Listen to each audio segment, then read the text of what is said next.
Welcome to the Jurassic Park-Cast, the Jurassic Park podcast where guests chat with me about Michael Crichton's 1990 novel Jurassic Park, and also not that too.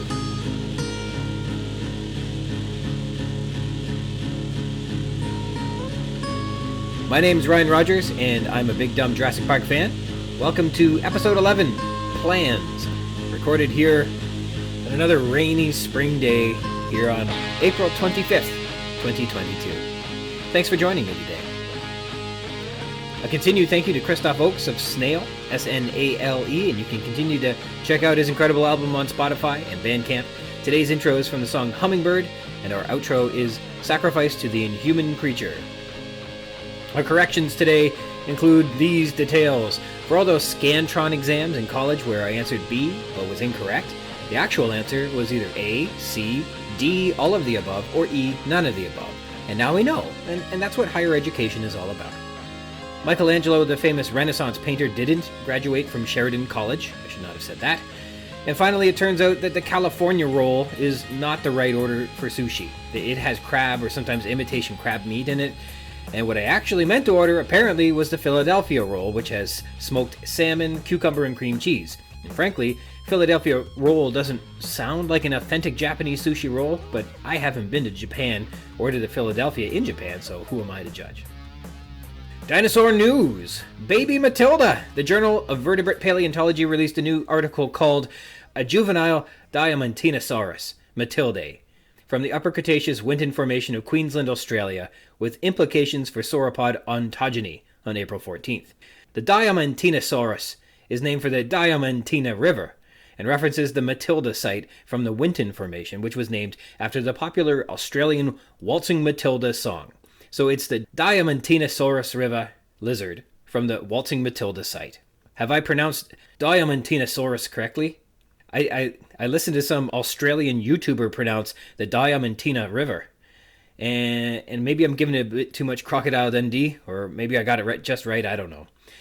Diamantinosaurians, like Diamantinasaurus, were non-lithostrochian titanosaurs, meaning that they may not have had osteoderms and lacked the distinct lithostrochian caudal vertebrae, but are otherwise Cenomanian to Turonian-aged sauropods from South America and Australia, namely the Winton Formation in Patagonia, which indicates a connectivity between Australia and South America, likely via Antarctica during the Cretaceous period. You'll recognize them otherwise as titanosaurs, late-surviving giants, perhaps 50 feet long, with small, somewhat elongated skulls, compared to other sauropods, with large nostrils and nasal bones that formed a crest on their skulls, and they had teeth that were somewhat spatulate and small.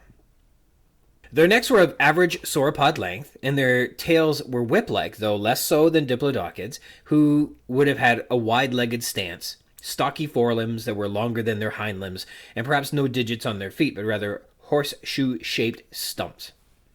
The paper describes the first juvenile sauropod from Australia, which was found in the Winton Formation of the Cenomanian or Lower Turonian ages of the late Cretaceous. The remains were sufficient enough to classify it as a Diamantinasaurus matildae, the third specimen to be referred to the species, and offers a new diagnostic element related to the features of the scapula, which is great. The juvenile is morphologically different from the two other known adult specimens, including less well-defined or entirely absent muscle attachment sites on the juvenile bones relative to the heavily scarred and rugose adult specimens.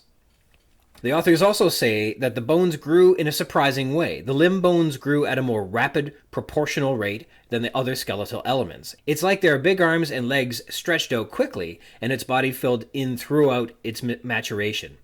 When an animal experiences growth in some features at one time and other features at other times, this process is called allometric, whereas if the features all matured in the same ways altogether into maturity, that would be called isometric. Think of like when puppies have giant feet before they grow into them.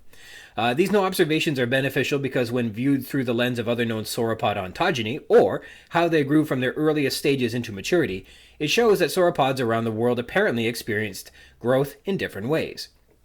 In other words, sauropods didn't mature with uniformity as a group. The paper says, quote, "The growth patterns of sauropods vary greatly between taxa. This conflicts with an earlier hypothesis posited in 2016 and 17 that titanosaurs grew isometrically, the paper adds. The authors argue that, quote, when new juvenile specimens are found and examined, their osteological growth patterns should be determined on a case-by-case basis, and that, quote, until the growth patterns of more juvenile titanosaurs are determined worldwide, the isometric growth hypothesis proposed for Rapidosaurus cannot be extended to titanosaurs in general, nor to all elements in any given taxon. The holotype AODF603 is housed at the Australian Age of Dinosaurs and is comprised of the right scapula, both humeri, right ulna, incomplete hands, dorsal ribs, and gastralia, a partial pelvis, and right hind limb. The new specimen, AODF663, nicknamed Oliver, is the juvenile specimen known from a cervical rib, 2 dorsal vertebrae, 3 dorsal neural arches, several dorsal ribs, and the left scapula, right humerus, right manual phalanx, and associated fragments. In other news, 2 gorge Gorgosauruses.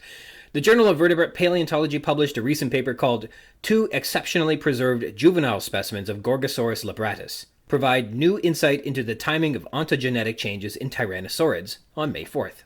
Gorgosaurus of the Albertosaurinae family were tyrannosaurs that were a bit more slender, with lower skulls and proportionately longer tibiae than the other tyrannosaurians.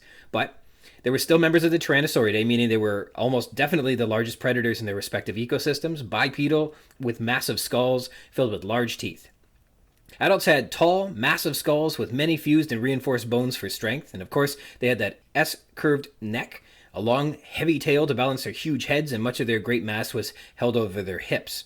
Their legs were long and proportioned for fast movement, and their bones were massive to support their weight. And of course, their arms were very small, bearing only 2 functional digits. Gorgos is Greek for terrible, and sauros, of course, means lizard in Greek, and libratus is Latin for balanced. So he's the balanced, terrible lizard. This paper says Gorgosaurus. Gorgosaurs are known from dozens of specimens, and they have, quote, arguably contributed more than any other taxon to our understanding of the life history of tyrannosaurids, says the paper. It continues, quote, however, juvenile material for this taxon is rare. Until now, I editorialized that last little bit. The paper describes, quote, 2 small articulated Gorgosaurus specimens, skull lengths of about 500 millimeters, that help advance our knowledge of the anatomy and ontogeny of this taxon and of tyrannosaurids in general. The new specimens exhibit hallmark juvenile tyrannosaurid features, including long, low, and narrow skulls, large circular orbits, absent of incipient cranial ornamentation, zyphodont dentition, which means they are laterally compressed, sharp with serrated edges, and an overall gracile skull frame. The specimens are TMP 2009.12.14 and TMP 2016.14.1. And both of those are cataloged at the Royal Tyrrell Museum of Paleontology, which is cool. These new skulls provide an opportunity to suggest that Gorgosaurs and the larger tyrannosaurs experienced similar ontogenetic transformations of their skull as they aged, but tyrannosaurs made those changes later in the growth process than Gorgosaurs. So they changed in shape in similar ways, but tyrannosaurs made those changes at a larger body size and older age than Gorgosaurus.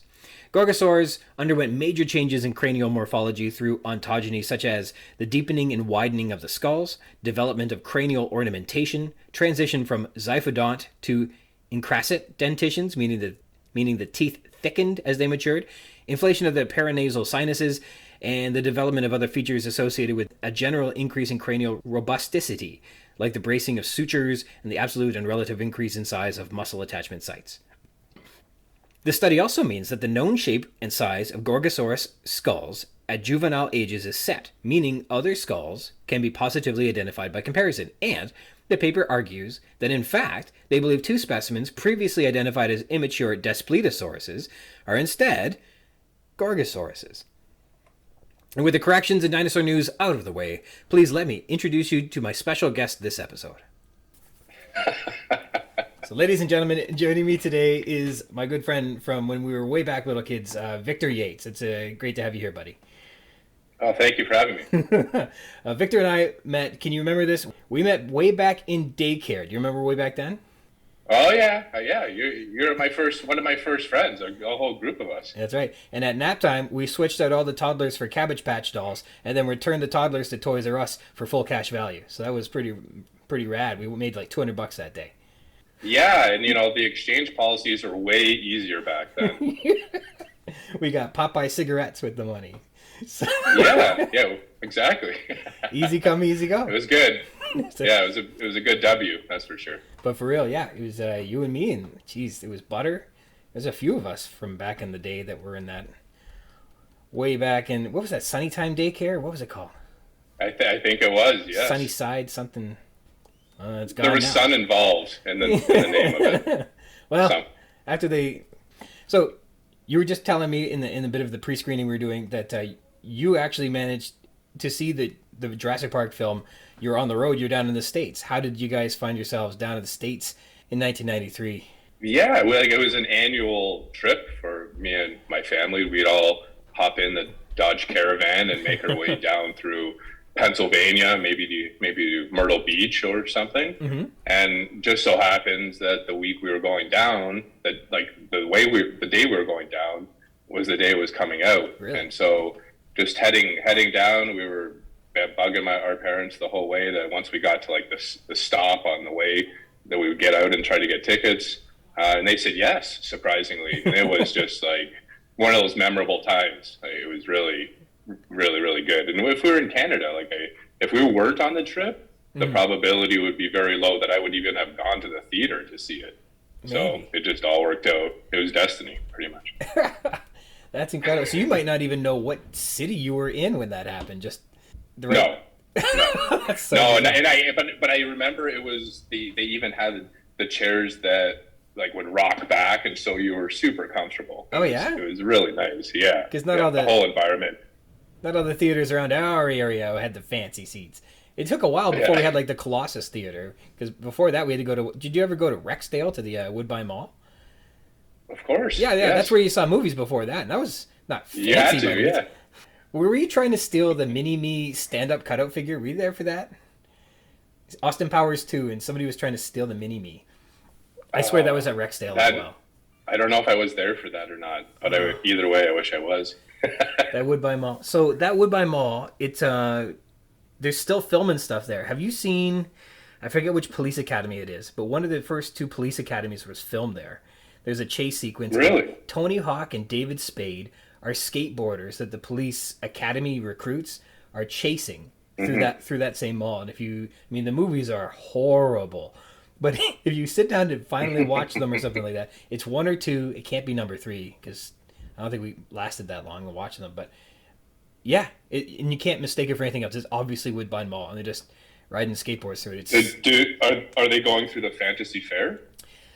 No, it's kind of where the elevators are that go up and down in that kind of middle court. They're just kind of hopping around in that. But we just saw the Fantasy Fair. On CBC they have a program called Pretty Hard Cases.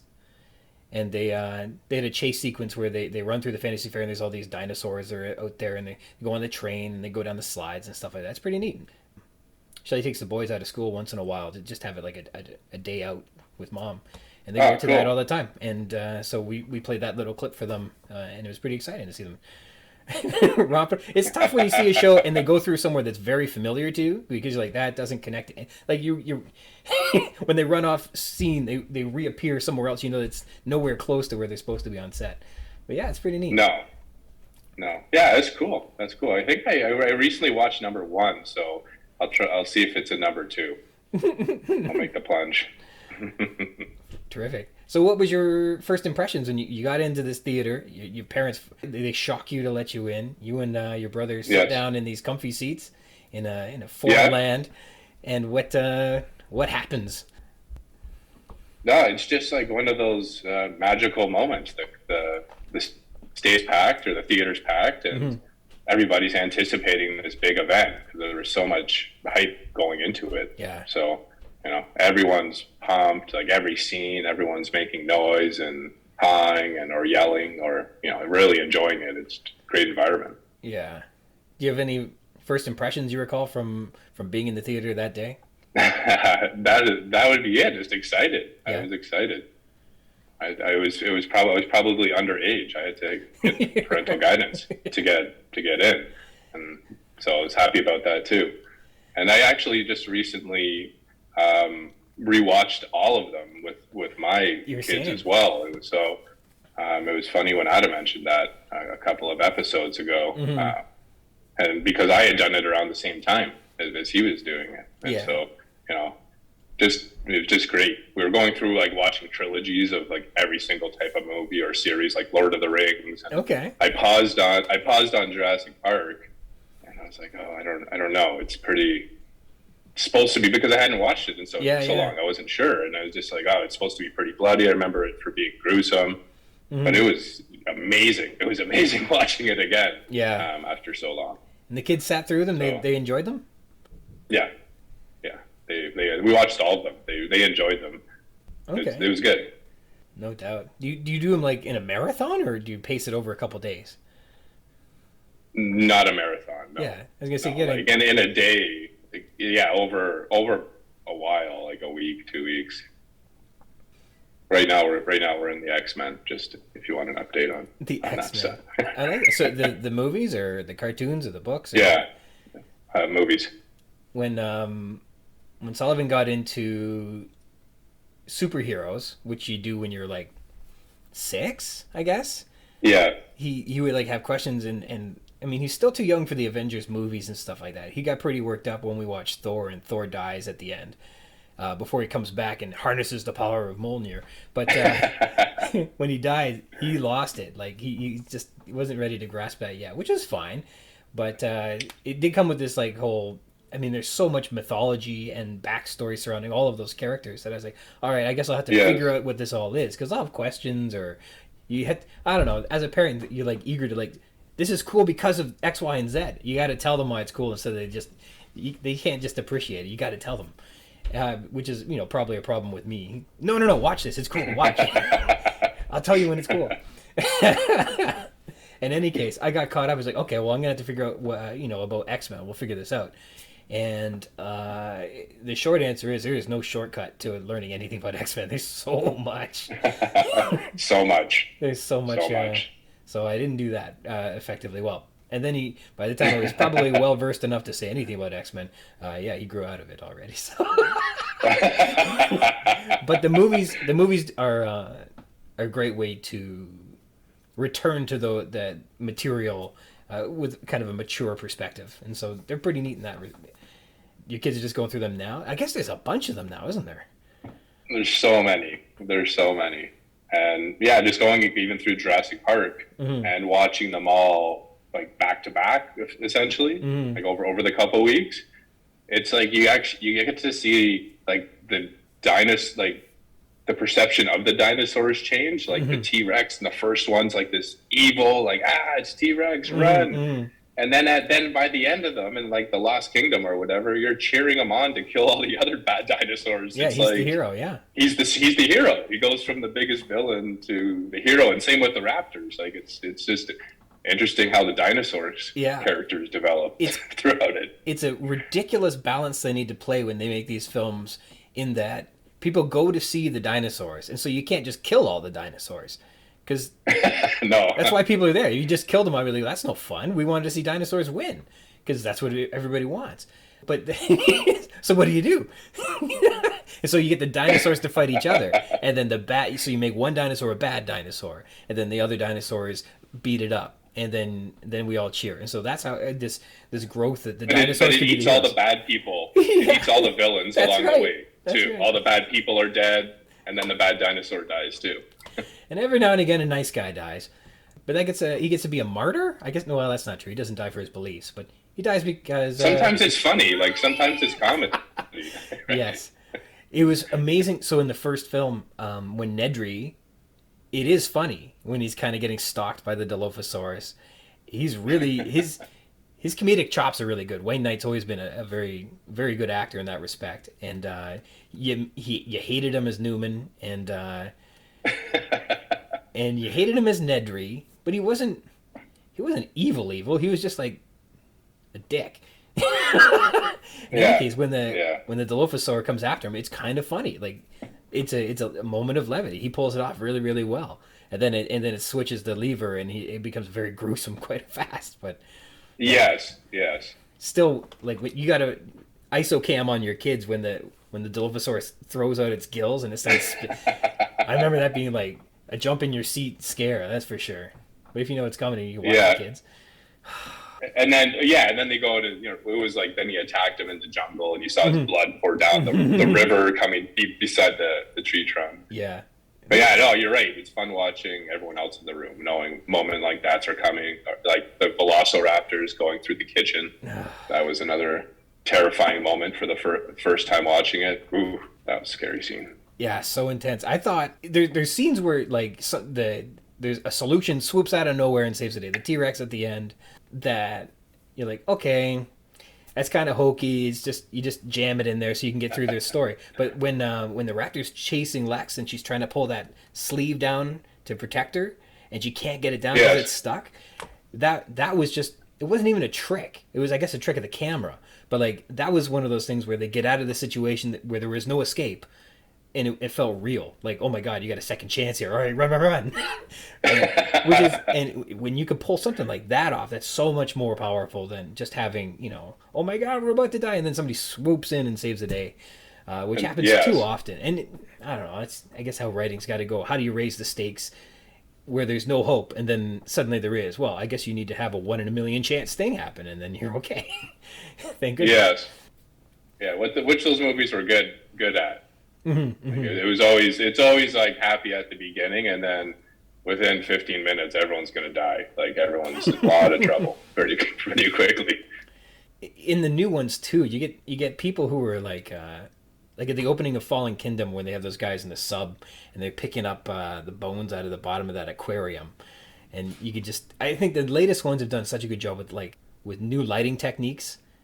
So you'll have just like a flare or something like that float up, and as it goes up, you just see the silhouette of impending doom behind them. And they do such a very good job of these sneaky, reveals that they didn't quite do in the earlier films. And I've had a lot of people that kind of say, the first Jurassic Park really felt like kind of like E.T., and that it was this adventure, and you're kind of exploring, and this new relationship that you're having with dinosaurs, instead of necessarily just running for your life all the time. Whereas the latest ones they're straight up, we shouldn't be here, let's just get in, get out as fast as we can, and then everything on Skull Island decides it's going to come to life and chase you at all.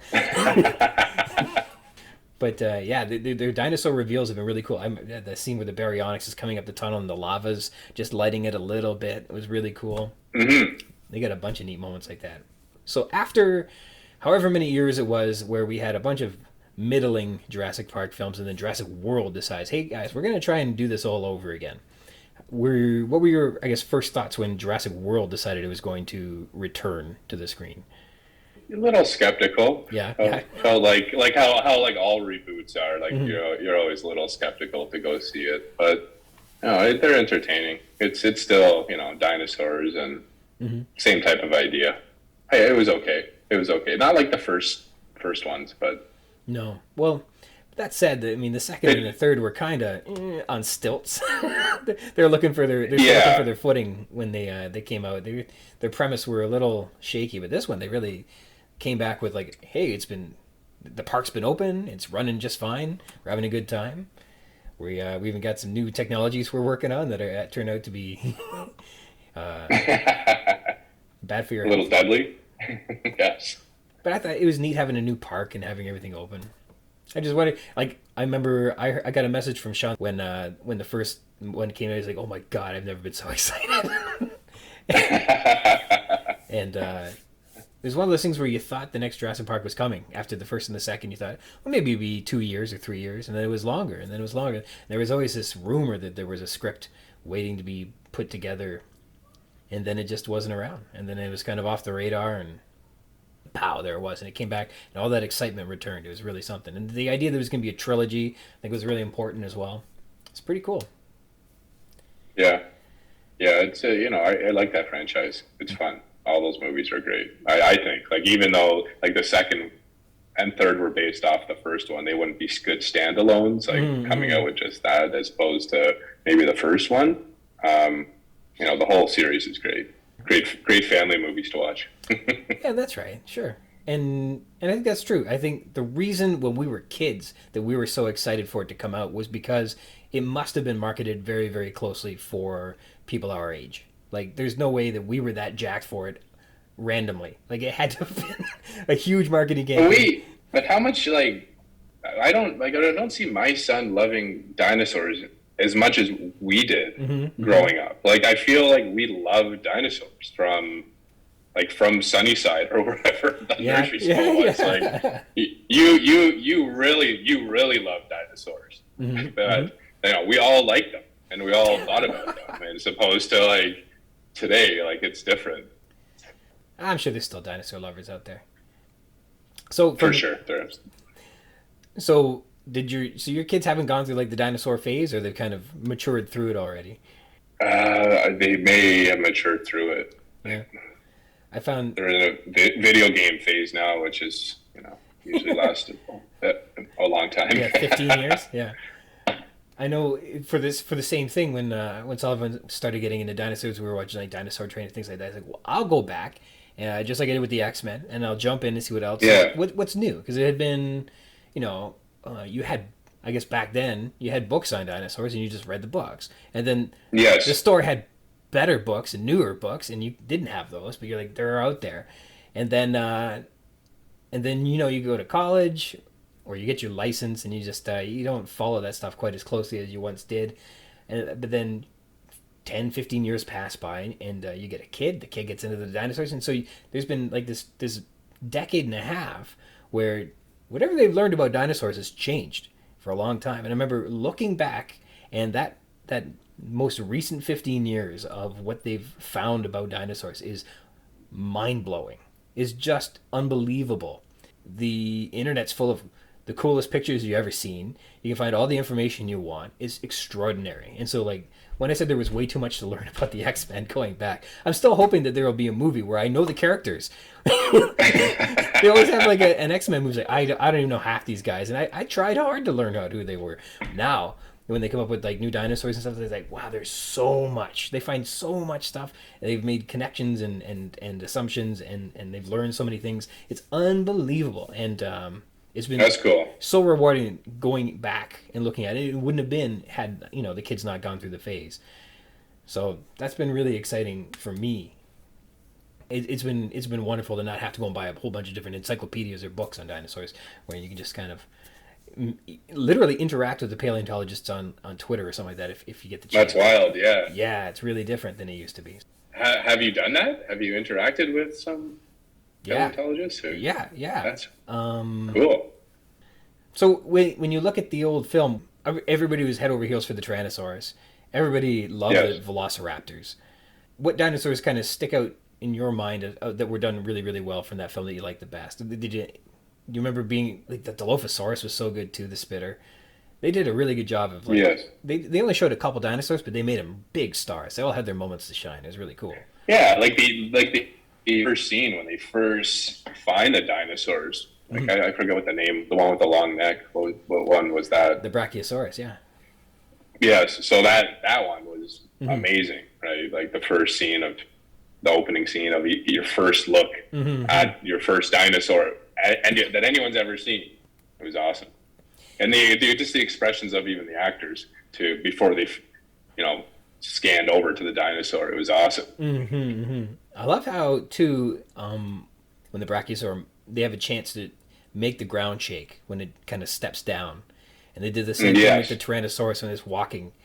You hear like every footstep like crunch. It's really cool how they really give them some presence. Like they look like they're big, heavy animals right there. There's no mistaking it, right? Which I think you watch a lot of computer generated stuff, like the running can get a little like marionettes where the feet don't quite touch the ground, right? But and like watching those old films, like you appreciate some of that cinema with how they did the FX. Each thing has its pros and cons, but that, like you're saying, just seeing the physical object as opposed to digital is just cool too. I remember when we were last time at your place that you threw on Star Wars for us in the morning, and I remember watching the first one, and then just being in a blur and kind of. That's a rough one. That's a rough one. And looking at the screen, and all I could see was the new modern CGI 2001 animals that Lucas decided to enter into the film when he already had like a pretty good film going, and then he's like, boy, you just had to go back and put 2001 CG into that movie, did you? And I got so angry at that. Yeah, that looked a little silly. But it's amazing how all those years before that they were able to put them in and they looked amazing. And it's so bizarre that Lucas goes back 10 years later and they still don't quite fit. It's amazing what Jurassic Park did. Yeah, they had really, really special people working on that program.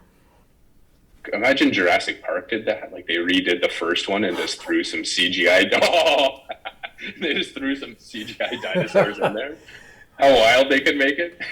That'd be interesting. I was hearing that James Cameron was interested in doing Jurassic Park, and he obviously didn't do it. But it makes you wonder, like, had George Lucas done it, he would have re-released, I don't know, how many different versions of the first film over and over with different, you're right, reordering the scenes, adding deleted stuff. And you're right, they have CG something, and everybody would be carrying walkie-talkies instead of rifles. And James Cameron directed it, what would that have been like? I don't know. Spielberg was great for that. He's a terrific director. I don't know how. For what it's worth, tough to say. The way the whole thing looked and the way the performances he got out of everyone on the set, I wouldn't have asked for anybody different. That's for sure. I don't think it was lacking in any way. That's. Yeah. And how much better could it have been? So, what other places did you go on road trips when you're taking your summer trips? Was like stopping for movies or things like that part of what you guys did when you were on your way down to Florida and things like that? Yeah, we'd usually go to my mom would go to an outlet mall. They weren't really popular back then in Canada, so finding the best outlet mall would be great. We went to Frankenmuth, which has the world's largest Christmas store. Okay. It's great. It's huge. We bought a singing tree there, which was also unusual at the time. Not a full one, though. It was like a mini singing tree. In the same vein, we took a trip to New York City. And I think we took the trip to New York City so The Lost World, when did the book come out? The Lost World came out 95. So The Lost World came out in 95. I think there was a strike. Maybe there was a teacher strike. And my folks took us to New York City or Washington, D.C. I don't remember which one. So the hardcover I got for The Lost World wasn't available in Canada. It had been released in the States, but it had not yet been released in Canada. For whatever reason, books get distributed different. They get distributed in England before they get released in Canada. And so I happened to be in the States, and there it was, hardcover. And so I got it before, I guess, it was released in stores in Canada, and read the bejesus out of it on the car ride home. And it was just the coolest thing having it. And the hardcover copy comes with, it's got all these neat drawings of the dinosaurs and a map of the island inside. It's super cool. Yeah, I had a hard copy too. It was a great book. I was just saying, I don't remember quite how it ends. I'm going to have to go through that one after I do all this. Good old States. Hooking us up with dinosaurs when we don't think we're going to get it. Yeah, nice. So you had a surprise Jurassic Park story in the United States as well then? Yeah, and I remember, I don't know which magazine it was. It might have been Time. And they actually had an excerpt from the novel in the magazine previewing the upcoming film and book. So they were teasing the book, and they had an excerpt from when the two Tyrannosaurs attacked the trailer in the second book, and they just give you a little taste of that. I forget what magazine I was reading, but they had an excerpt just to showcase what the book was going to be about. Or I don't know. I'm not sure exactly how magazines get paid to include content in terms of marketing and stuff like that, but there must have been some payola. But I think there were high hopes that the second movie was going to be, as hot as the first one. I think there was an appetite for it. But it obviously was so different from the second book and the first book that people started to go, what's going on here? But pretty neat. And Spielberg came back to do it. I was just hearing that Spielberg did the first movie, then he did Schindler's List, and the next thing he did, Jurassic Park 2. Can you believe that? No, wow. Yeah. Just an odd pacing. for a guy that was so busy. Yeah. So you mentioned, But glad he came back. yeah, you mentioned you had not read the book, but did you have any wonders about the book, like how it was different from the movie, or I don't know, did you ever wonder about it? Well, I didn't until I listened to your first few episodes, and I was surprised to hear how many scenes in the first book are placed in other movies. So, are there other examples that you'd like to share? Or? So, geez, I kind of had a running list. So the beginning of the book is kind of like the beginning of the second movie. There's still lines that Malcolm gives in the book that are appearing in Fallen Kingdom 5 movies later, where Wow. he philosophizes on like why this park's not going to work and why we shouldn't have dinosaurs and all this stuff all the time. Just every time he's in a scene, he's basically breaking it down for somebody. Hey, this is what I think, and this is why it's a bad idea. He's the philosopher. He doesn't seem like a mathematician. He really seems more like a philosopher throughout the whole thing. And so there was so much content where he didn't get a chance to use it in the first film, and then of course he was in the second film, but he was nothing like the first book in the second film, and I don't know why. I'm sure if I went and checked the second book over again, it would make more sense. And then, yeah, he doesn't really reappear very much, but the lines he does show up, so he's like presenting to Congress, and he has this excellent line in the novel where he's been kicked by the Tyrannosaur.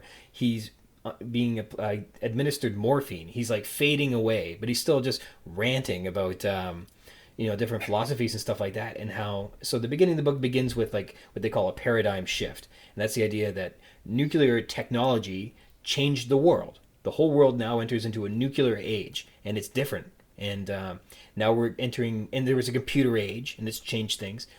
And then it makes the argument that the biotech age is opening a new door, and it changes. It's a new paradigm, is what he calls it, and the paradigm just suggests that you're operating under new rules, basically, now that you're in a new age.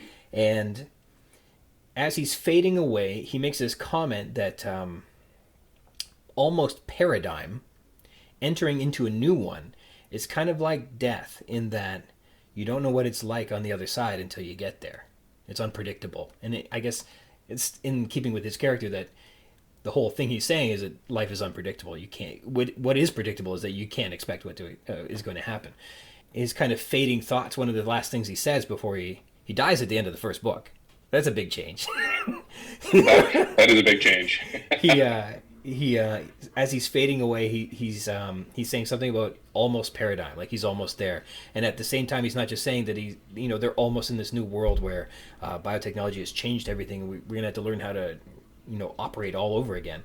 But he's also at the edge of his death, and he's kind of, that metaphor is, it's like one, or the simile, it's just like the same thing. And as he's getting close to that doorway, he's just fading away, saying who knows what it's going to be like.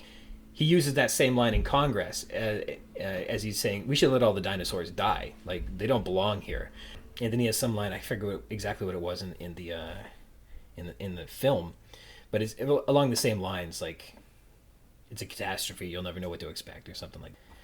That's a big change.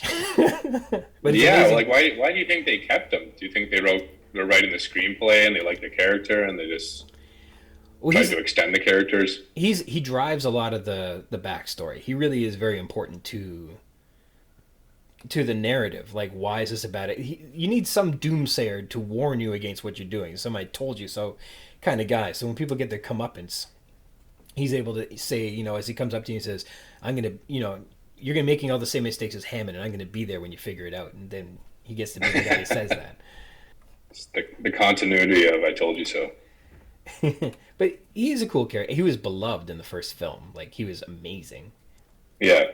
And he had really the best lines in the movie as well. Like, they gave Hammond a bunch of good lines, but the best one he had about lifting up their skirts, life finds a way. Everything. Yes. Yeah. Whether or not you could and whether or not you should. He had all the best lines, and in fact, all the good lines that Hammond says. So there's a character they omit from the movie, who is like the PR guy that gives everybody the tour, and so he's the one that has all the lines that Hammond is famous for saying. Welcome to Jurassic Park, and things like that. These are all given by some PR guy that was giving the tour, and he becomes basically he doesn't want to be there, and he's a coward, and he's the one that gets killed by the Tyrannosaur during the Tyrannosaurus attack. And he doesn't get killed by the big one. He gets killed by a juvenile Tyrannosaurus, like in the boat in the second movie. So it's amazing how many elements and scenes have been lifted out of that first book and put into subsequent films. As a source text, I think you have a responsibility when you make a Jurassic Park film to go back to the source text. You know, you got to go back to where it is and anchor your movie in it, or else you're going to have a wildly different and speculative script that doesn't touch what the universe is supposed to be all about. But in the book, is there any talk about cloning people? Because they eventually clone Maisie, yeah. I have some crazy theories about how that's going to play out. They don't. What they do talk about, and this is kind of where they get into the bioengineering of making monsters and stuff like that, is that they discovered that they'd built all the cages and built all the facilities to contain the animals based on what they presumed to know about dinosaurs. And then as they cloned them and discovered that they're faster, stronger, smarter, hot-blooded, everything they didn't expect, they're a real challenge to contain. And they're like, maybe instead of changing all of the facilities and things like that because we're not prepared for them, maybe we should dumb them down a bit, give people what they expect. And so they have this thing called version 4.4. And I guess as they clone dinosaurs, they keep moving, they improve them a little bit here and there to make them, I guess, more resilient to infections and things like that. And so there's this concept, like maybe dumb them down so they're more controllable. And Hammond is strongly against it. He's like, I said make dinosaurs and you did it. And this is perfect. And this is what people want. They want the real thing. They don't want an illusion. They don't want to be lied to. And so he's dead set against changing the dinosaurs, but that is a big part of it. And so they don't get into the cloning people part. The whole premise of the book begins on the idea that as we enter this new age of biotechnology, and that there are a couple things that are problematic with it. One, that a lot of people are working on it. There is no oversight. And frankly, there's no rules on how to do it. And so people are kind of whimsically operating in dabbling in the field any which way they care to do. And so that's where you're getting bizarre choices. And they mentioned something about having a paler type of trout or river trout so that you can see them when you're fishing better. They're talking about making cubic lumber so that it's easier to stack. And I've heard of, like, did you hear about cubic watermelon once upon a time? I've seen a picture of it, whether it was real or not, or different like shape of things. I heard they tasted fishy or something like that, but who knows if that was true. I heard Japan had actually made like cubic watermelon, but nonetheless, so that's there, and I think a natural. So in the films, they adapt that to like military technology. Oh, they're gonna use this with a military application because it'll be very profitable for some reason. But really, yes, cloning people isn't necessarily the money maker. Cloning organs is. And if you could somehow make a good healthy liver, a good healthy heart, I mean, that is really where the money would be. That would be where people who had a heart would go and invest the money, right? Like, how do you cure illness with biotech as opposed to the rest of it? But Hammond's there's a whole scene where he's recruiting Henry Wu, the geneticist, and he's like, I would never do something to help other people because there's regulations, there's protocols, people tell you this, and if you try to make any money off of it, you're a cruel industrialist who has no heart. And you think, damn it, that's why I'm going into entertainment. I would never help people. It's the most irresponsible thing you can do if you're trying to make money.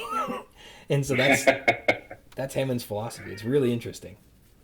But yeah, there are a couple discussions on that. They didn't get into the cloning people, but it is all about cloning. It's not, they didn't just the idea is that they take a sample of blood and they turn the blood of the actual animal that's in there, like they Dolly the sheep, that dinosaur. They don't create a dinosaur with the genetic code. Whatever happened to all the cloning hype that was going? Like, whatever happened to that sheep? I heard did Dolly it procreate? Did it just? What I remember, and people could probably correct me on this, I heard Dolly the sheep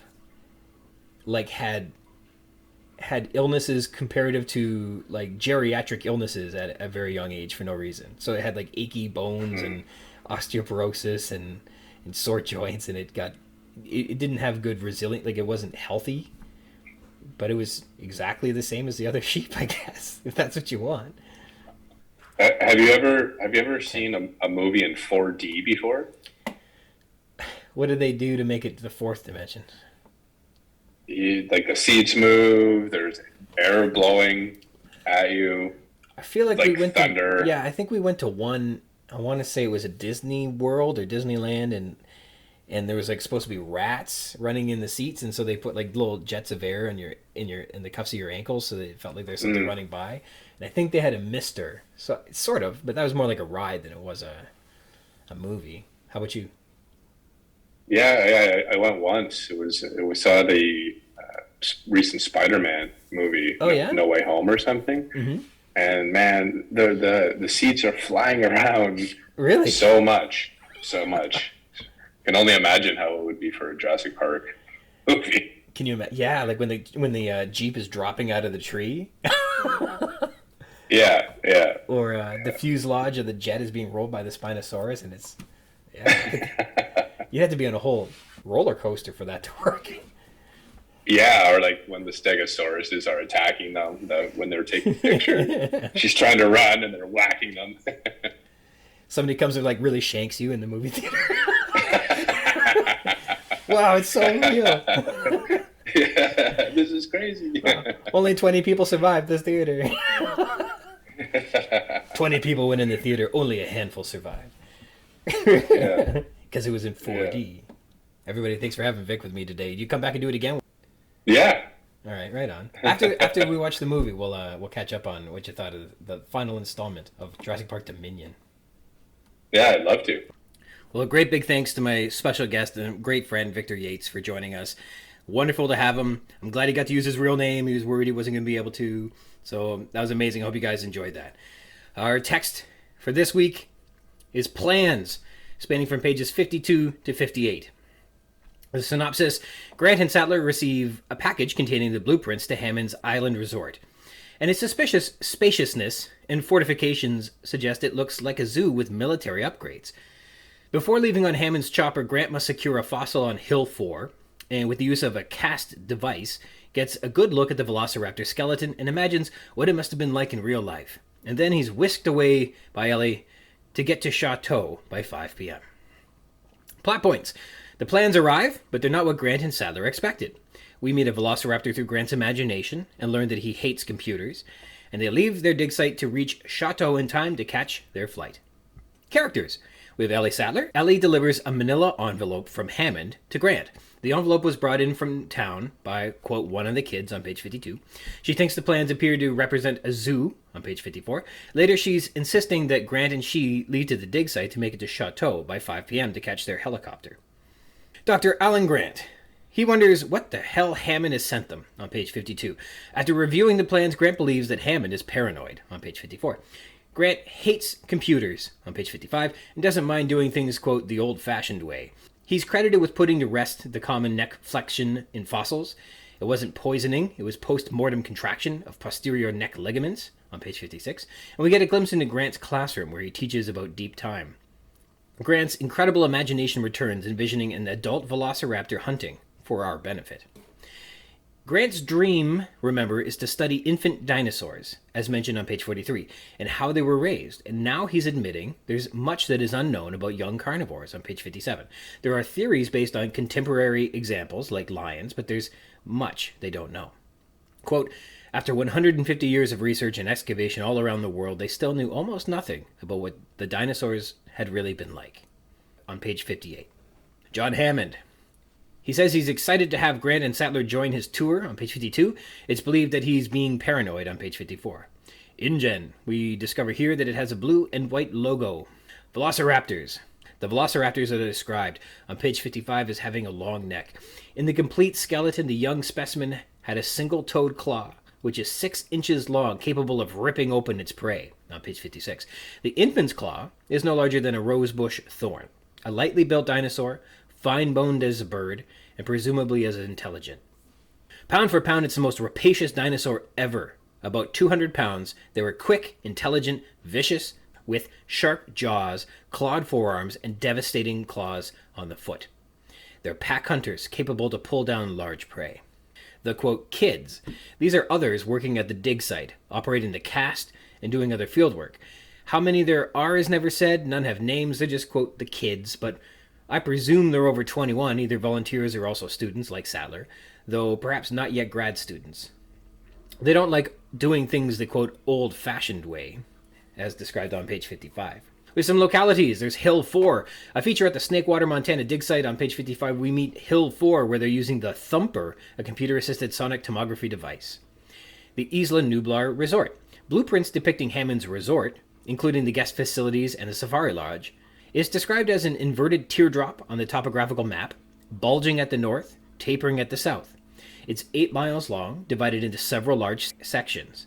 The northern section is marked Visitor Area, containing structures marked Visitor Arrivals, Visitor Center Administration, Power Desalinization and Support, Hammond's Residence, and the Safari Lodge, including swimming pools and tennis courts. The rest of the island is mostly open space, a network of roads, tunnels, and outlying buildings, and a long, thin lake that appeared to be man-made, with concrete dams and barriers. For the most part, the island was divided into 6 big, curving areas, with very little development at all. On page 53. The curved areas are labeled P/Proc/V/2A, also D/Trike/L5 4A+1. There's no explanation for what these codes are, and it says that on page 54, and there's none that I've been able to decipher myself. Proc seems to represent Procompsognathus, Trike seems to represent Triceratops, Othen seems to reference Othnielia, Hatter probably hadrosaurs, but the numbers, like, I don't know if it's supposed to represent different species that are also in there or different versions of the animals. VV here might be Velociraptor Valley, because that's something that's named, but that doesn't quite line up. Like, I don't know what these all mean. There's no real explanation. But these sections are separated by the road network, and each section is separated from the road by a concrete moat, and outside each moat was an electrified fence. And the roads are raised up above the ground so you can see over the fences. That's what it says on page 54. So imagine that when they go on the tour, they're able to look down from their cars into the pens or the fields or over the fences past the moats. The main road runs north-south through the central hills of the island, including a section of road that seems to literally cut into the side of a cliff above a river, suggesting that preserving these massive paddocks was very important. There's a 30-foot wide, all-concrete moat, and it reminds Ellie of a military fortification. And Grant agrees that each of the 6 divisions features a concrete bunker reminiscent of Nazi pillboxes from old war movies. There is the Safari Lodge. This dramatic-looking long, low building has a series of pyramid shapes on the roof. Stylistic techniques that Crichton has used includes capital lettering to suggest formality and professional quality of the schematics. They were presented with titles in all capitals. The Isla Nublar Resort Guest Facilities, Full Set, Safari Lodge. Show don't tell, replicating formal documentation. The, quote, top sheet on page 52 is replicated and presented to the reader for their own digestion, rather than being summarized by Grant's observation. So this is a good thing where I've liked this with Crichton a couple different times in other different books, where he'll use a computer screen or a newspaper clipping, or he'll present an actual document to the reader instead of having somebody read it or summarize it, so you can digest it yourself. And I like that. It's that whole concept of show but don't tell in almost an even like a meta level. So that's kind of neat. Crichton often has a very interesting way of reproducing documents and lettering them to tell the story rather than to describe the documents. He does this with excellent effect in his novel Next, where newspaper clippings continuously introduce new data and even plot points. And I think they use web pages in that as well, or Google searches, or something like that. I can't remember. Ellipses. And ellipses is used. Grant is daydreaming. And he could have gone on and on and on if he hadn't been interrupted by Ellie. And that is implied by the use of ellipses, that he was interrupted, but there was more to be said. Pacing. The mysterious blueprints and topographical maps are interrupted by a muffled explosion, just as they were describing war movies. Then segues into someone yelling, "Fire!" Pretty good transition, and terrific pacing, once again. Crichton keeps the narrative driving forward, plus there's that interesting sonic, graphic connection between the Nazi pillbox, Nazi war movies, and then fire and explosions. Isn't that neat? It's a clever way that clever design that he's put it all together there. And again, we get Ellie calling to Grant, interrupting him from a dinosaur-fueled daydream on page 57, where he's just thinking about how velociraptors would tear at the belly of their prey when Ellie says, "We're running out of time." So he kept things going with the pacing there. It's good. Ticking time bomb. To drive a story forward, the, quote, ticking time bomb is often employed. It's a literary technique. It provides a deadline that causes characters to, quote, race against the clock, which raises tension and suspense and the stakes. And Crichton uses this "I've got a plane to catch" moment in this chapter to drive forward some of the action in this chapter on page 55, and drags the plot forward with Sattler insisting that they're running out of time on page 57. This is going to be reapplied later on in the book as there's this countdown to radio the mainland to stop the boat from landing to spare the world of velociraptors escaping onto the mainland.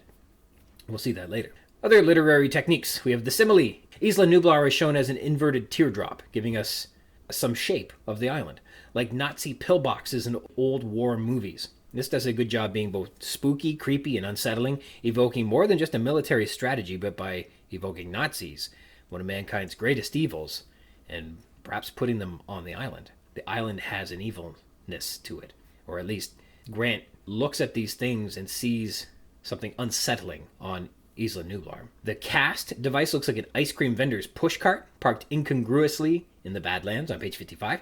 This is done well because it gives us a great and familiar image to compare this strange and unfamiliar thing, and at the same time provides a bit of Grant's opinion that this thing doesn't belong here. And then it's mentioned there's a claw no larger than the thorn on a rose bush, again comparing something sharp and familiar with this strange claw. And it does it well. As well, it's a fine-boned as a bird description, gives us a feeling of for how lightly this animal is built, and perhaps some familiarity in its overall shape and posture. Parallelism. For the sake of comparison, Grant uses parallelism with escalating examples of how things change over time to great effect. The similarities in sentence structure make comparing the disparate lifespans very easy to mentally digest. An apple turned brown in a few minutes. Silverware turned black in a few days. A compost heap decayed in a season. A child grew up in a decade. That's on page 57. Each example escalates, illustrating time spans that we can easily grasp, before jumping off the deep end and delving into an unfathomable concept of deep time on page 57. 200 pounds, the size of a leopard, is how a velociraptor is described on page 57. Again, gives us something familiar to describe something unfamiliar, in this case, the size of a velociraptor. And at the same time, Crichton uses a vicious hunter to help compare, offering more than a familiar size, but also a familiar temperament, a familiar behavior, and a familiar hunter.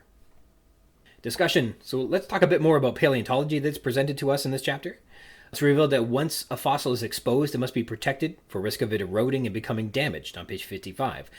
That's a neat insight into the field of paleontology. Hill 4 is another neat element. It's entirely common for informal site maps of dig sites to have localities all across it given frivolous names for the sake of reference, and they can range from as banal as Hill 4 and escalate into silly inside jokes like Mother's Day or Bill's birthday or something like that, which are named after when the site was explored. In fact, as another Jack Horner reference, there's a paper entitled Taphonomy of Jack's Birthday Site, a Diverse Dinosaur Bone Bed from the Upper Cretaceous to Medicine Formation of Montana, from April 1995. That's a dinosaur site filled with more than 1,600 skeletal elements, remains spanning from 3,000 square meters. It's named after Jack Horner's birthday on June 15th, which is likely when that site on the Two Medicine Formation was discovered. If you read The Lost Dinosaurs of Egypt, they have a lot of fun names for their various dig sites as well. In Egypt, on the Baharia Formation, they have John's birthday site, which was found on Matt Lamana's brother's birthday, as well as Lizard Ridge, the Happy Fish site, and the South Sauropod site. That's further real-world examples of these funny names. And even in our news section earlier, in this very episode, the Diamantinasaurus matildae species name, recall, was named in honor of the Matilda site on the Winton Formation. So there you go. However, Crichton's portrayal of paleontology also employs some new technology that's not quite working correctly. Can you believe it? Something not working correctly in a Crichton story? The Thumper, or computer-assisted sonic tomography, uses sonar to create a digital readout of what's in the ground, similar to a computed tomography or CT scan. I'm not entirely sure this is actually a thing, and Crichton might be overreaching his understanding of paleontology by this point. There's a telltale indication that appears on page 56, where the cast process promises a, quote, whole new era of archaeology without excavation, which is perhaps informative because if you look up computer-assisted sonic tomography, there's really no record of its application in paleontology because using an X-ray to look for rock inside a rock is problematic.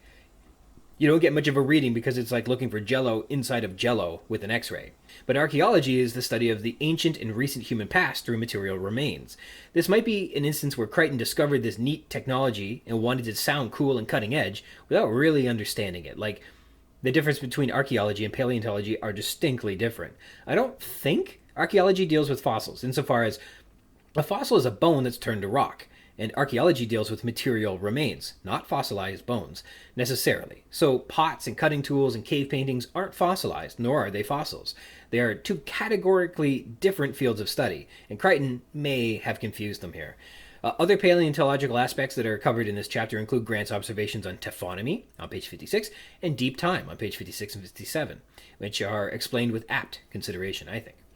Defense! A continued consideration that something military may be going on is raised again in this chapter. Ellie describes the concrete moat like a, quote, military fortification on page 54. Then Grant adds that other buildings are also fortified, noticing that, quote, each open division had a few buildings, usually located in out-of-the-way corners, but the buildings were all concrete with thick walls.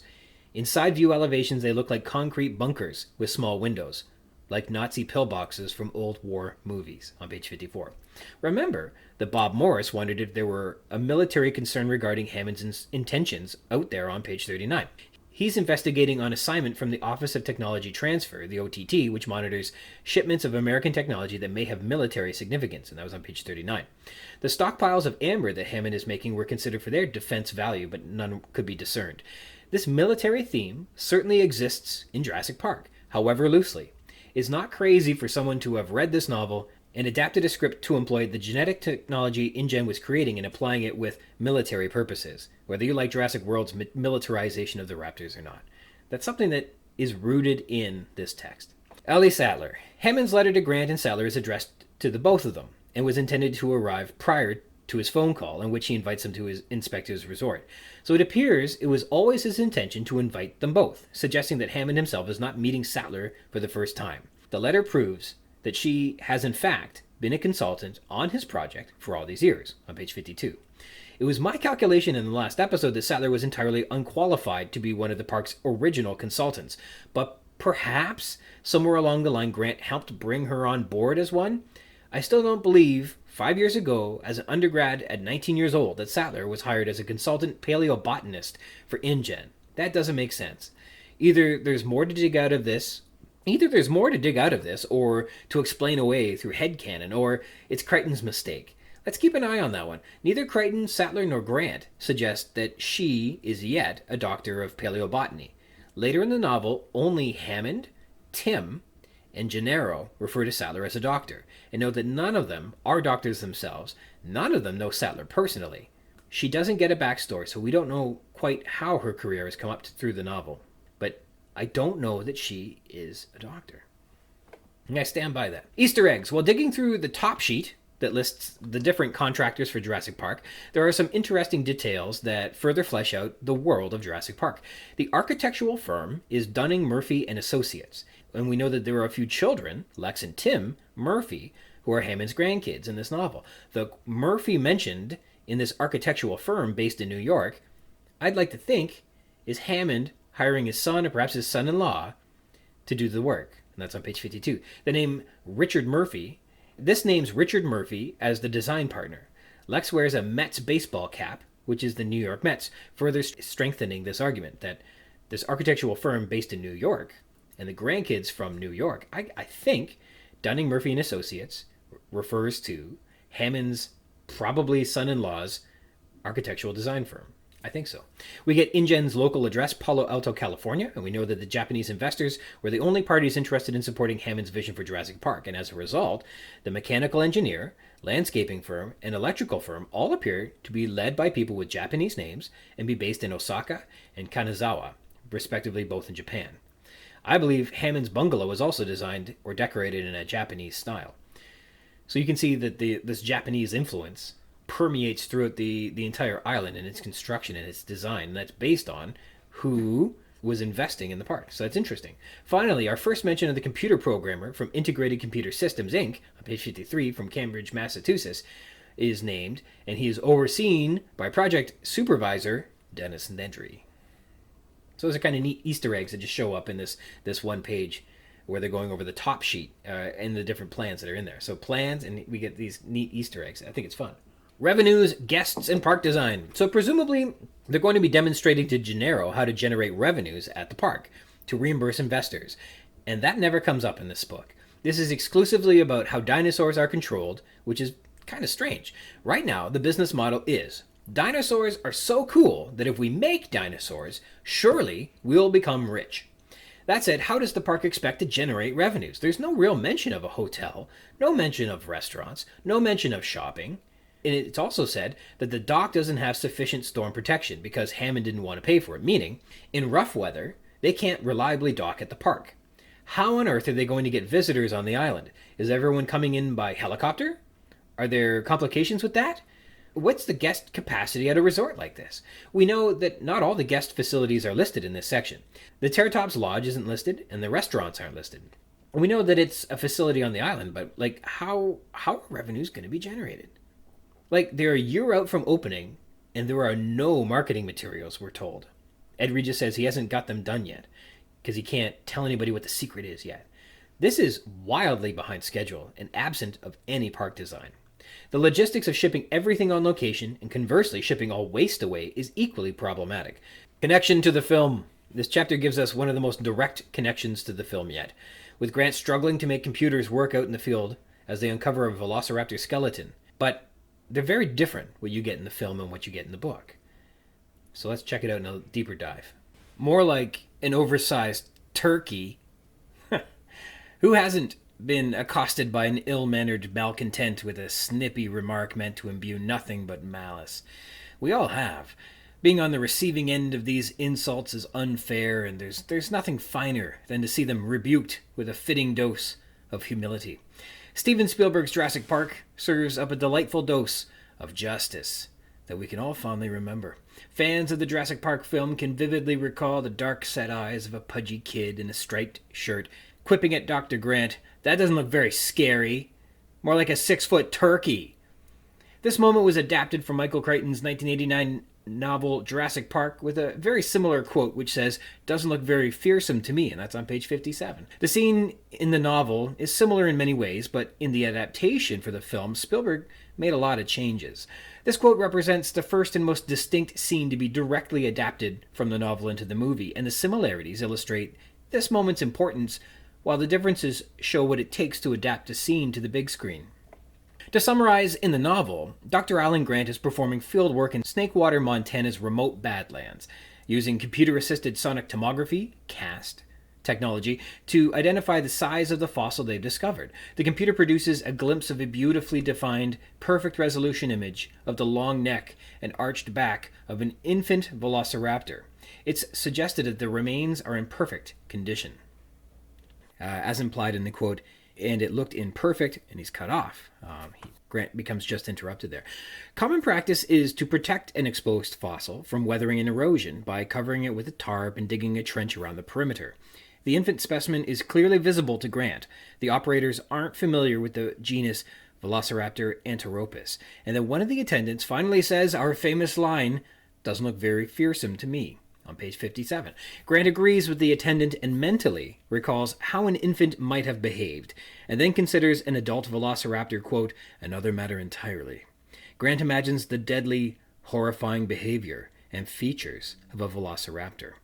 Ali Sattler interrupts his daydream, reminding him they've got a flight to catch, and so they've got to finish their work. The film recalls this scene with many similarities. In summary, in the Badlands near Snakewater, Montana, members of a paleontological dig are dusting away some grains of sand from a fully articulated, perfectly preserved, fossilized skeleton of a mature velociraptor. Grant says he dislikes computers, and Ellie says the feeling's mutual, laughing at his naivete with computers. Using sonic tomography, a technician produces an image on screen, which Grant describes. However, his interaction affects the image fidelity on the computer screen, and everyone gets a laugh that he's basically a Luddite. Grant observes that the velociraptor's wrist structures show clear evidence of the progressive evolution towards avians, which garners a snicker from those around him. Then he makes his argument about the bird-like qualities of dinosaurs to the crowd, but is interrupted by a rude kid credited as Boy. "That doesn't look very scary. More like a 6-foot turkey." Grant digs deep into his imagination and describes a velociraptor, its behavior, and what it might be like when it hunted. Grant intentionally makes it gruesome and personal with Boy and teaches him a lesson in respect to humorous effect. This quote represents the first scene to be directly adapted from the novel into the movie, and the similarities illustrate this moment's importance, while the differences show what it takes to adapt a scene to the big screen. These similar quotes share many similarities in their respective texts. In both moments, Grant's character as a dinosaur expert and a technophobe are presented. Velociraptors are introduced as worthy villains, and an interruption from a kid spurs much of the exposition on velociraptors. Even some of the narrative in the textual written word are similar, though rewritten.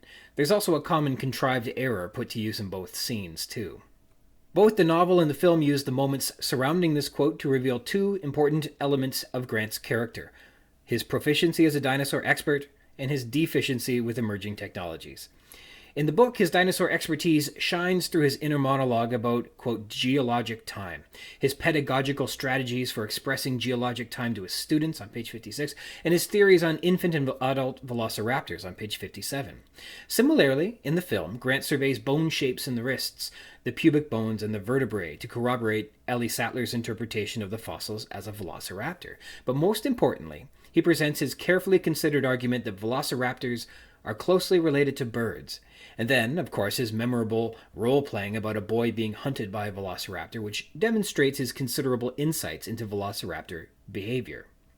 Being bad at technologies is Grant's character flaw and weakness. In the novel, Grant's deficiency with technology is revealed as the sonic tomography machine, quote, acts up a bit. And he admits, I hate computers, on pages 54 and 55. Crichton later delves deeper into Grant's irritation with computers, freely admitting that it makes him, quote, old-fashioned, but he has no intuition for computers and finds them, quote, alien, mystifying machines that leave him, quote, confused and disheartened, literally lost in a foreign geography he didn't begin to comprehend. On page 126. That's later in the book. When Grant suggests, quote, doing it the old-fashioned way, a colleague's response is, aw, Alan, suggesting that he's at a technological disconnect with his students and support workers, who prefer to do digital work as opposed to the considerably more difficult labor of chiseling and removing solid rock. In the film, when it's suggested that sonic tomography might become so successful at revealing fossil detail that extracting them from the rock may become obsolete, Grant suggests, quote, where'd be the fun in that? Serving as a passive-aggressive argument that he's resistant to embracing new technologies and computers. We can accept that in 1993, being, quote, old school was considered okay and even heroic. The opposite of old school was considered wimpy. This is an outdated binary sort of okay boomer perspective, of course, but one that Hollywood and Spielberg aptly co-opt for the purposes of succinct storytelling. Let it be, shown that, one could argue that Hollywood has a long and problematic history of employing stereotypes and common tropes to expedite storytelling. In other words, Grant's passive-aggressive rejection of using higher technology and preference for, quote, old-school methodologies displays open contempt for computers and new technologies. Thus, he's definitively derisive. In the novel, Grant is interrupted by a, quote, kid, which spurs him into imagining velociraptors and serves Crichton the opportunity to present this dinosaur species as a worthy villain. Here's the quote. On page 57, pound for pound, a velociraptor was the most rapacious dinosaur that ever lived.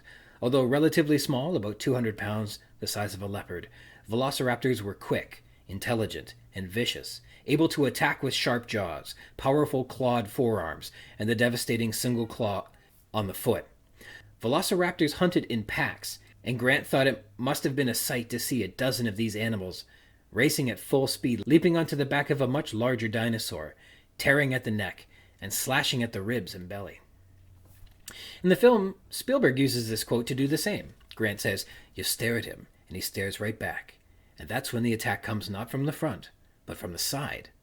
From the other two raptors you didn't even know were there, because Velociraptor's a pack hunter. He used coordinated attack patterns, and he is out in force today. And he slashes at you with this 6-inch retractable claw, like a razor, on the middle toe. He doesn't bother to bite your jugular like, say, a lion.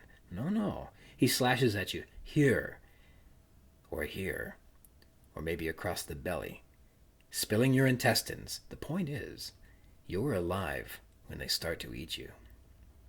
In both cases, velociraptors are described as dangerous, coordinated pack hunters with deadly claws, and worthy villains to the story. In the novel, the introduction of velociraptors as a worthy antagonist is interrupted by a kid who says, "Doesn't look very fearsome to me," on page 57. The thumper operators are also called youthful attendants on page 55, so you consider them not necessarily, quote, kids, but something similar to your stereotypical high school AV club members, four-eyed geeks who are more comfortable with their laptop than playing sports. They set up the thumper and keep it operating for Grant. The film almost presents this moment the same way, which provokes Grant to terrify the child. At some point in the adaptation of the novel, the kid operating the thumper was taken literally and birthed into a contrived character concocted to dramatically contradict Dr. Grant, but subtextually serve as a mechanism to introduce velociraptors as a villain. The scene works, but it's so far from realistic or natural that it's ridiculous. But hey, it's fun to watch, and a genuine highlight in the film, which is something to say about the performance considering the blockbuster movie featured the most realistic and terrifying depictions of dinosaurs ever.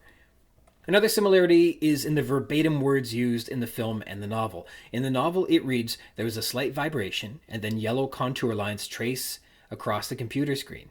This time the resolution was perfect, and Alan Grant had a glimpse of the skeleton, beautifully defined, and the long neck and the arched back. It was unquestionably an infant velociraptor," and in the film it says, "It's a little distorted, but I don't think it's a computer." And Sattler says, "Look, post-mortem contraction of the interior neck ligaments. Velociraptor?" Alan Grant says, "Yes, good shape too. It's 5-6 feet high. I'm guessing 9 feet long. Look at the extraordinary," and there's a hyphen. Even he's cut off. So it uses even the same hyphen. You can see how very similar these are. A final similarity in these scenes is a problematic one, which is a minor contrivance in the source text that becomes amplified onto the big screen. In the book, the problems begin with the technologies and methodologies employed for excavating a fossil. The practical application of the methods described by Crichton would not only be impractical, but impossible. In the novel, the exposed fossil being uncovered in snake water is the jaw and dentition, and Grant hopes the remains are undisturbed, meaning he hopes to find an entire skeleton. This is set on 43. He believes the specimen belongs to an animal aged, quote, 2, maybe 4 months old, quote, at most. The specimen's age is further corroborated as a, quote, young specimen on page 56, considered an, quote, infant, whose raptorial claw, the famous 6-inch curved claw on a raptor's foot, is, quote, hardly visible at all on the screen of the computer-assisted sonic tomography, and, quote, no larger than a thorn on a rose bush on page 56. And it's later said to be, quote, a baby on page 57. Lead geneticist Dr. Henry Wu says later on in the novel that the dinosaurs matured rapidly, attaining full size in 2 to 4 years on page 106. And Grant says a full-grown velociraptor was approximately, quote, 200 pounds on page 57. So even a fast-growing infant velociraptor might only be about 5 to 15 pounds given the metrics provided by the text. This fossil is at its largest the size of a puppy, and probably even smaller, and comparable to the size of a chicken or a chick. Given the textual description, envision the visible fossilized remains as a beak-sized piece of jaw with teeth in it, a thimble-sized fossil. And the lead paleontologist, rather than digging around it the, quote, old-fashioned way, is opting to put a thumper on top of it to get a digital reading of the unseen chick-sized remains entrapped in rock. The purposes of using the thumper is to confirm the extent of the fossil's size, so an adequate trench can be dug around it, and an adequate covering or a tarp could be placed on top of it to protect it from further erosion, so that the fossil won't be harmed before it can be properly excavated. If the fossil is at its greatest possible size, only as big as a puppy, and their ambition is to protect the fossil from harm, why would anybody detonate a sonic tomography device on top of it? The reader is asked to believe that all this is done to provide a more specific view of the dimensions of a fossil that, if fully articulated, would have been between the sizes of a chick and a puppy. It reads as if Crichton had researched some interesting new technologies that paleontologists were or were about to start using in the field and applied it in the text, but in practicality is just a contrivance of the novelist, sticking it in here to make use of the good research he'd done rather than to let it go to waste. In the film, it's no different. In fact, it's doubled down on the sonic tomography and put the fossil on steroids. In the film, there are 2 fossils. The first is almost entirely excavated with a few brush strokes, revealing a fully articulated adult specimen. is already perfectly visible to the naked eye, and unbelievably, no rock had to be chiseled away to reveal a museum-quality, fully prepared skeleton. It's basically impossible, but this is how Hollywood gets it all wrong. The second fossil is revealed after the cast device is detonated over a dusty, flat section of ground that offers zero indications that there may be a fossil located underneath.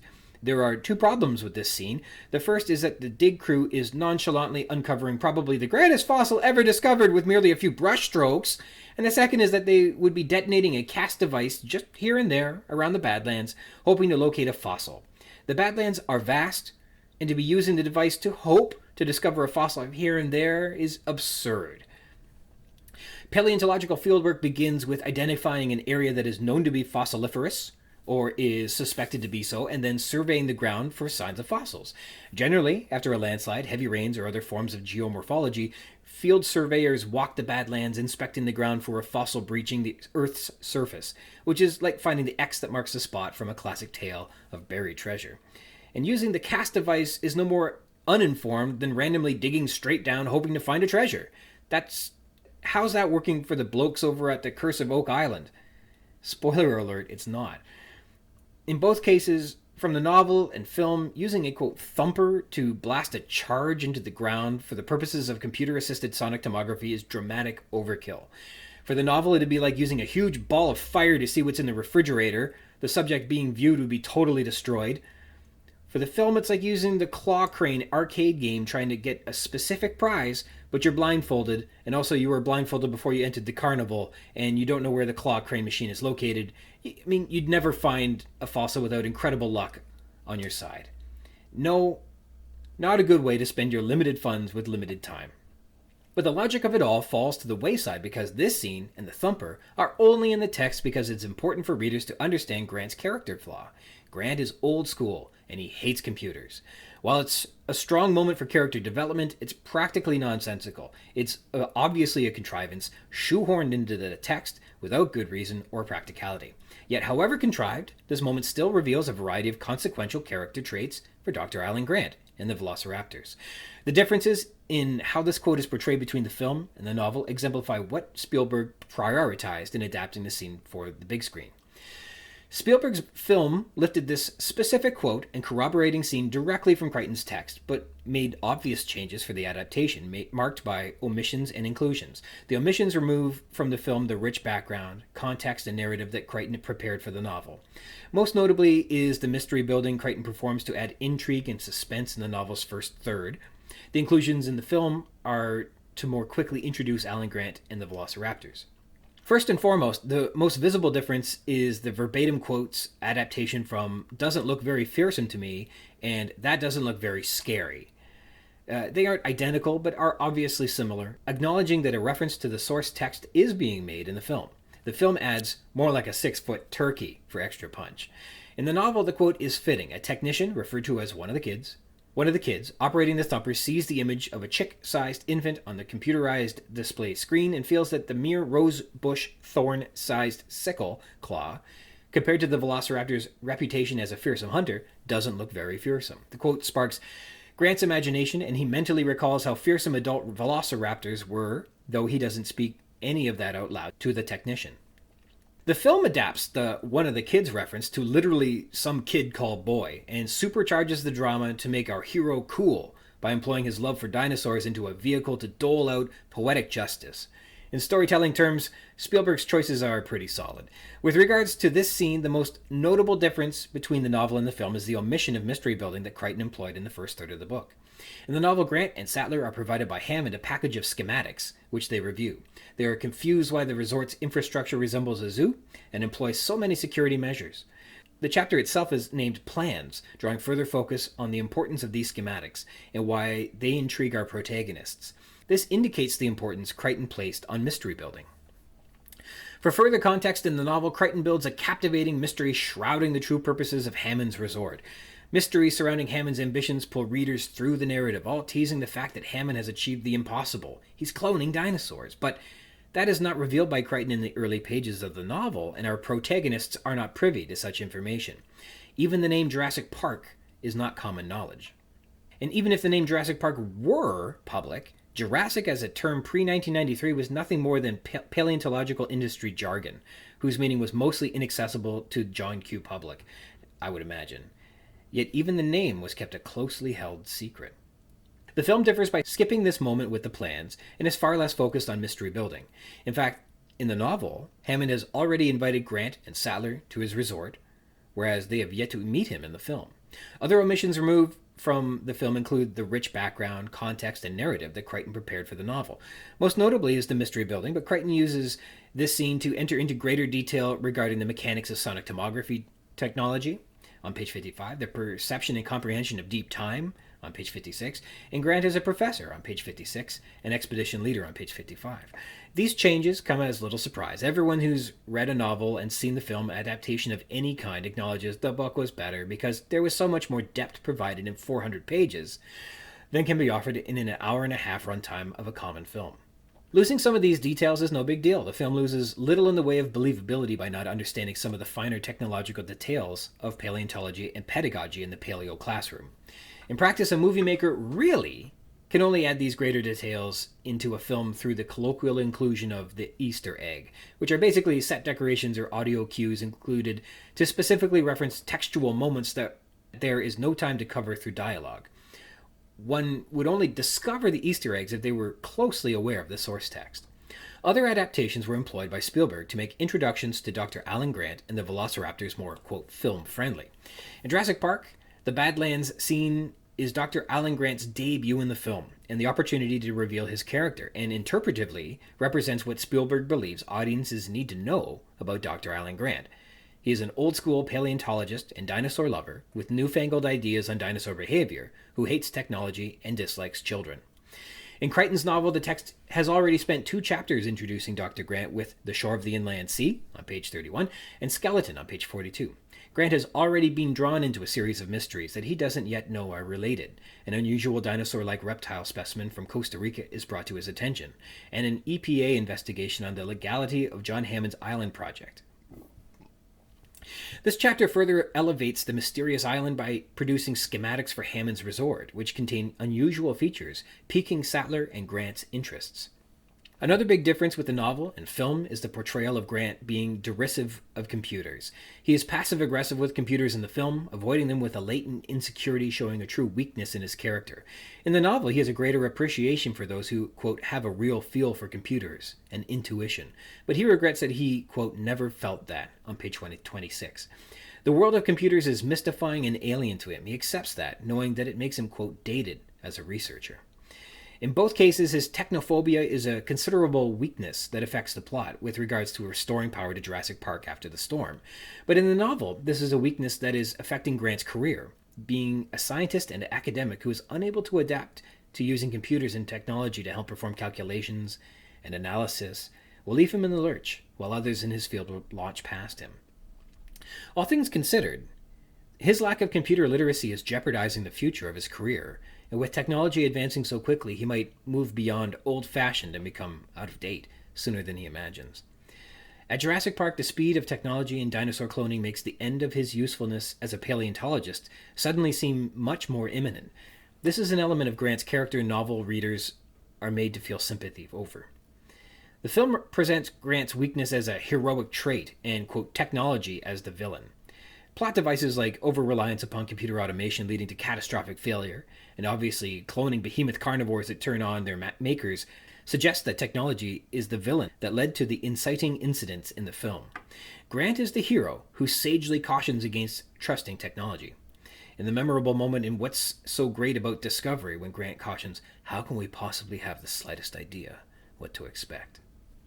The film's adaptation of this scene also employs a significant change in the velociraptor fossil. Obviously, the fossil they're excavating in the film, a fully articulated, exquisitely preserved, and semi-prepared adult velociraptor specimen, is different from the chick-sized velociraptor infant in the novel. How a velociraptor hunts and attacks is different. In the book, they're described as, quote, running at full speed, leaping onto the back of a much larger dinosaur, tearing at the neck, and slashing at the ribs and belly. Whereas in the film, the hunting is a coordinated pack attack, where one lays in ambush and the others strike from their hiding places. The size difference between the fossil in the film and the novel is again for the purposes of succinct storytelling. It's far more impactful in a visual medium to express the fearsomeness of the film's villain by panning the camera over its jaws, teeth, claws, and talons than it is to portray the tiny, immature features of a chick-sized animal. The concept of show don't tell is put to good effect here.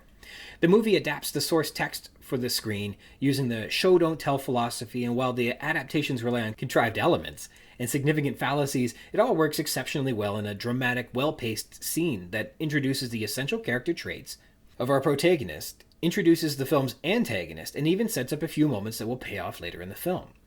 In this short scene, 3 elements are heavily contrived: the boy, the velociraptor fossil, and the thumper, deliberately created to such a degree that they seem artificial and unrealistic. The boy who interrupts Dr. Grant appears out from a crowd and offers up a straw man argument, giving our hero the perfect opportunity to dunk all over him. It's noteworthy that nobody in this scene was suggesting that the velociraptor had to be scary, or that it was scary, but this kid barks out his contentious remark anyhow. Why some kid on site, 2 months into an excavation in the Badlands, considered remote hard terrain, makes no sense. Why that kid would act out against the lead paleontologist on the site at the same time is equally nonsensical.